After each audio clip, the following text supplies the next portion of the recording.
Hello everybody, welcome to the video on interview questions and answers for recruiters from CareerRide. All of us know how ways of working have changed drastically in the last some years. The field of recruitment is also not untouched. And with these changes have changed the questions that the recruiters are facing during their own interviews. So in today's video, let's see some of the important questions that recruiters face and how to answer them effectively. Question number 1. How has the recruitment industry evolved during last some years? Now see, this is a very apt question to assess your understanding of the latest developments in the market. To answer this question, you can say, recruitment process has changed drastically in the last some years. It has moved from a paper medium to an almost paperless one, and from personal interactions and conduct to virtual ones. Some of the latest trends that the industry is witnessing are increased usage of technology, virtual hiring, remote onboarding, upskilling and reskilling to keep the workforce abreast with the latest developments. Application tracking systems are in place to manage the complete process. AI is increasingly being used to screen the resume, source the candidates, and for chatbots. These chatbots are well equipped to guide the candidates through the recruitment process and improve their experience with the employer. Use of social media platforms has also made its mark. The recruiters are making use of social media platforms to connect and engage with the candidates more than they ever did. See, your purpose at any interview is to communicate your thoughts and understanding effectively to the interviewer in minimal words. And those complete answers come only and only with good preparation. Otherwise, all the things might not occur to you on the spot. So don't just read superficially. Prepare yourself to deliver complete and impactful answers. Question number 2. Discuss some major challenges faced by the recruiters in this new market. To answer this question, you can say, the changing scenario is definitely throwing challenges at the recruiters. Some of the major ones being, number 1, lack of skilled talent. Continuous technological evolution leads to shortage of trained manpower in the market. So getting the right talent is a really tough job. Number 2, competition among the employers themselves. With remote working method in place, the employee sitting in Delhi can easily work in Mumbai. That makes it really difficult for the employers to get and retain the talent. Hybrid working model has helped in easing this situation to an extent. Then building the work culture is more difficult when your employees work remotely. In fact, team bonding gets affected too. But these are certain challenges that the recruiters face while performing their job. But in addition to all this, there's something that affects them personally as well. And it is the need to stay abreast with the technology so that they themselves stay relevant to the market. Now see, with the increasing usage of social media platforms, it is highly unlikely that you will not find any question related to social media and your profession. So the question here can be something like, what role do social media platforms play in the recruitment strategy of the companies? Now, what's important is to anticipate this question given the situation, and now how to answer this question. So to answer this question, you can say, social media platforms play a very important role in the recruitment strategy of any company for following reasons. Number 1, good platform to build brand awareness and attract the potential employees. Because a lot of people may not be your potential employees, but they definitely take the word out. Number 2, it helps you attract people from the pool of passive hunters. Because not everybody may be hunting the jobs actively, but when your post reaches a potential candidate, they may get interested.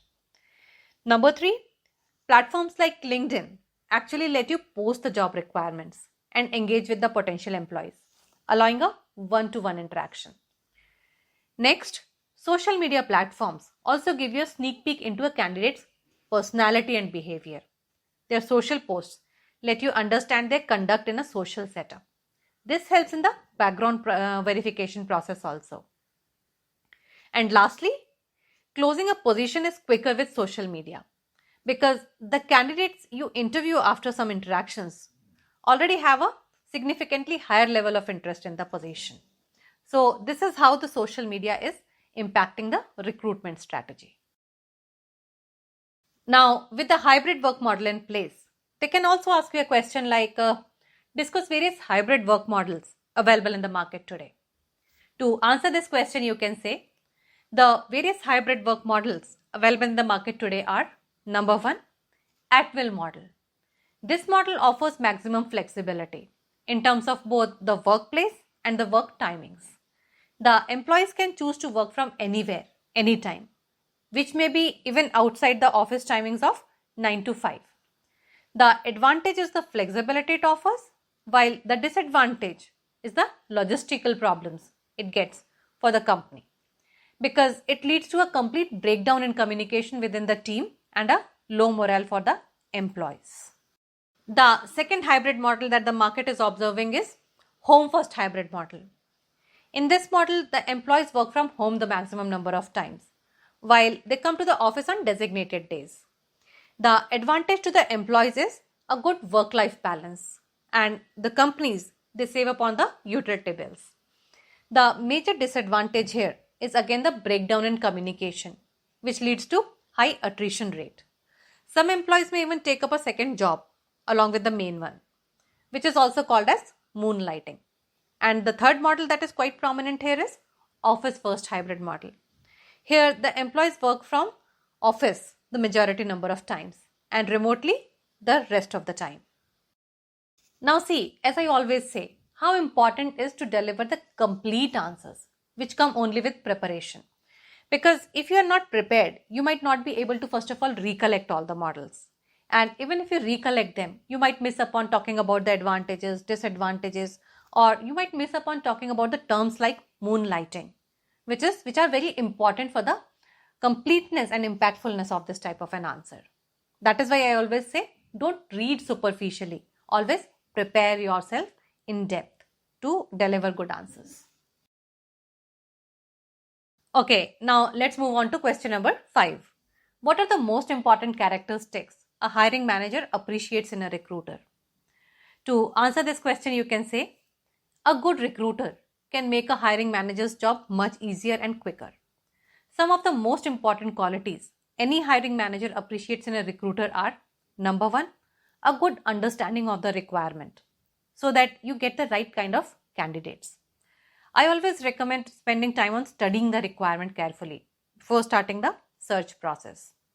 Then getting well screened and qualified candidates who have a high chance of getting hired. Thirdly, getting candidates with whom you have had a good conversation about the role, company, suitability, interest, etc. Make sure you speak to them before taking them to the hiring manager. This ensures that the candidate is well aware of what they are getting into and are still interested, so their chances of getting hired increase. Then inform the hiring manager proactively if you hit a wall. This helps you tweak the approach if required. And lastly, get quality candidates always rather than the quantity. Now, after saying this much, you can complete your answer by saying gently, and I believe I possess all these qualities to be a good recruiter. Now, coming to a situational question that is very prevalent in the current market. What would you do if a candidate rejected the job offer at the last moment? Now see, when a candidate rejects the job offer at the last moment, the situation gets difficult both for the recruiter and the hiring manager. However, this is something that happens quite a lot in the market and can happen with you also. Since it happens quite frequently in the market, there are 3 important things that you have to do here. Number 1, you should have the ability to judge this as soon as possible. Then you should be able to deal with it. And the third important thing is your backup plan. Your answer should address all 3 of these things. To answer this question, you can say something like, candidates rejecting the job offers at the moment is something that is quite prevalent in the market. And as a recruiter, I always try to understand my position with the candidate as soon as possible so that I can start taking my actions at the earliest possible sign. For this, I keep communicating with the candidates quite regularly. If they start avoiding your call, that's the very first sign of trouble that alerts me. If the candidate rejects the job offer wanting to renegotiate the salary, I discuss it with the hiring manager. However, what's important here is to see if you really want to give in to those demands and does your budget allow for it. At the same time, I do not send out the rejection letters to other candidates until the first candidate has joined the position. This allows me to have some backup candidates in case the selected one declines the offer for any reason. So these are certain things that I do and they help me. Okay, and now coming to the last question of this video. Tell us about your experience with the virtual onboarding process. Now, to answer this question, just imagine what preparation you would make to onboard somebody in the office personally. All those preparations have to be made in virtual onboarding too. So, to answer this question, talk about all those preparations. Like, for example, number one, getting the laptop and other hardware and software across to them along with the setup manual on time. Then having their email set up and giving them access to the network. Then introducing them to the team members. Give them time to have virtual on-camera meetings with their peers so that they can internalize the feeling of being a part of your team. They're not meeting everybody in person now. So this time is very, very important. Have a structured orientation program for them to get acquainted with the company, culture, and the work process.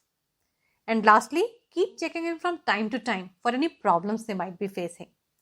So these are certain things that make the onboarding process smooth and easier for the new employees also.